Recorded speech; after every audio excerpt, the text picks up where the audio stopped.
మీకు ఈ విషయంలో ఒక చిన్న అవగాహన ఉండాలి కాబట్టి ఒక చిన్న విషయం చెప్తాను. మేము గతంలో దాదాపు 10 ఏళ్ళు అధికారంలో ఉన్నాం. సింగరేణి సంస్థలో కేసీఆర్ గవర్నమెంట్ ఉన్నప్పుడు ఎన్నడూ రాజకీయ జోక్యం లేదు, ఎన్నడూ ఇట్లాంటి దిక్కుమాలిన కార్యక్రమాలు లేవు, ఈ పైసల ఆలోచన లేదు. అందుకే నీట్గా కంపెనీ నడిచింది. వేలాది మంది కార్మికులకు అద్భుతమైన బోనస్లు ఇచ్చినాం, 30%, 35% బోనస్లు ఇచ్చినాం.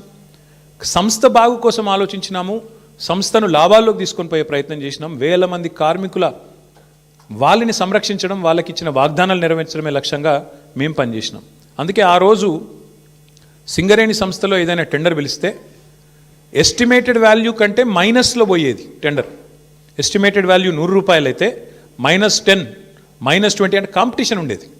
కాంట్రాక్టర్లు ఒకరితోనొకరు పోటీపడి మైనస్లో బిడ్ చేసిన పరిస్థితి, దేశవ్యాప్తంగా కాంట్రాక్టర్లు పార్టిసిపేట్ చేసిన పరిస్థితి.